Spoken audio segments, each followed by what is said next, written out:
In a span of 1 year, I lost my dad, my stepmom, my daughter, my marriage, and my dog. How does someone survive all of that loss in such a short amount of time? Stay tuned and you'll find out.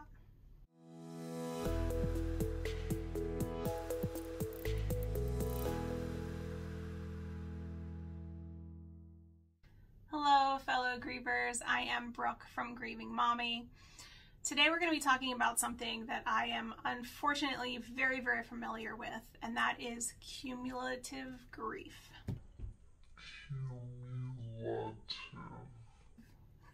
That's a mouthful. A lot of times people just call it grief overload for short. Sometimes people confuse it with compound grief, which is a little bit different, and I'll explain the difference in just a second. What is cumulative grief? Essentially, it is when a person experiences several losses within a short amount of time, relatively short amount of time, so that they don't have time to process all of those grief episodes separately. Often it's confused with compound grief, which is when a new grief event triggers grief from the past. So if you had someone important to you die in the past and now you have a new situation, it could be years and years later, but it's triggering those unresolved grief feelings from the past. I unfortunately have both of these. Lucky me. The losses that I mentioned at the beginning of the video with my dad and stepmom and daughter and dog, they are all cumulative grief. However, I also have compound grief because all of those grief events that have happened to me recently, just all in the past year, they have triggered some unresolved feelings from my sister and my sister-in-law's death, which happened years and years ago. So yeah, I seem to have won the proverbial lottery for crappy life situations. Is there a prize for that? Do I win anything? Cumulative grief can cause various symptoms. The trick is that a lot of the symptoms kind of replicate what happens with typical normal grief. So you can experience things such as panic attacks, raised blood pressure, fatigue, sleeplessness, and it's hard to distinguish those from kind of typical grief. The key things that I think are differences between kind of regular grief and compound grief are the following things. So feeling overwhelmed by the loss. Typically you feel overwhelmed, but when you have many losses, kind of one right after the other, you can start to feel completely overwhelmed. You could also go the opposite and just feel completely numb and not feel anything, which is not a terribly bad thing. It's actually your body's natural response to experiencing all of these events so quickly. It kind of shuts down because there's a grief overload and your body doesn't know how to deal with it. So it's just like, okay, I'm just gonna shut off and pretend like none of this is happening right now because I can't deal with it all at once. Another key thing that is a difference, I think, with compound grief is people with compound grief tend to avoid processing the losses because it just feels like way too much to handle. And I find myself in that category. That's something that I can see in myself. And the last key is processing one loss, but not being able to process others, which I also have. I've experienced that myself because the loss of my daughter kind of overshadows all of the other losses that I've had in my life. So I can tell you that in my experience, that when one loss significantly outweighs the others, it's almost impossible to process those other losses properly. For example, my dad and stepmom died in October of this past year. It was only 3 months later that my daughter died. Up until my daughter died, I thought that I was processing my dad and stepmom's death But as you know, if you've ever experienced the loss of a loved one, you're dealing with so much at the beginning with just stuff that has to get done. So handling funeral arrangements and things like that. And that just kind of overwhelms you and you're kind of on autopilot. So I feel like I was just coming out of that autopilot mode when my daughter died. So around that same time that my daughter died, my mom was also diagnosed with pancreatic cancer. And unfortunately, because the loss of my daughter impacted me so immensely, it's kind of like I'm almost numb now to the death of my dad and stepmom and my mom's cancer. Like, I feel like I can't give it the processing that it deserves because my body just, and my brain, I can't handle it right now. So how do we deal with cumulative grief? Unfortunately, more and more people are asking this question because of the pandemic. A lot of people experienced multiple losses in a short amount of time. So here are some tips for coping when you have experienced multiple losses, or if recent losses have prompted you to have kind of unearthed feelings that weren't resolved in the first place. But hey, before I get into the tips, if you are finding this content useful at all, I would absolutely love it if you could hit the like button for me. And if you are on a grief journey and would like to see more grief videos, I post pretty frequently on here, so I would love if you would subscribe and come along with me on my grief journey and we can help each other.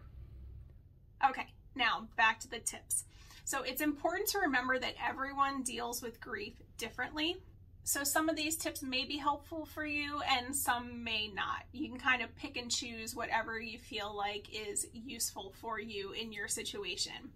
Okay, number 1, be aware of the risks of cumulative grief or grief overload. Multiple losses put us at a higher risk for prolonged grief because we're not actually dealing with the grief experiences as they come. So because we're not processing it correctly, it can take longer for our brain and heart and body to catch up. Number 2, cumulative grief cannot be rushed. It is going to take time to deal with it. Each loss should actually be grieved separately. And depending on how many losses there are, that could take a long time. Regular grief takes a long time. And this is just added on top of that. Allow yourself time to process each loss whenever you can. So for example, you could set up journaling time for each of your specific losses each week or each day if you're feeling really motivated. And that way you'll specifically focus on each loss separately. All right, number 3, monitor substance abuse when grieving. This one's a complicated one for me personally. If you've been following my channel, you know that over the summer I had to take a little break because I actually tried to get off of medication for my anxiety and depression because of my daughter's death. I am someone who researches obsessively, and I kept reading that medication can slow down your processing because your feelings are numbed from the medication, so it takes longer to actually process your grief. And that made sense to me, so I went off of my medications that I was on, and it was a total nightmare.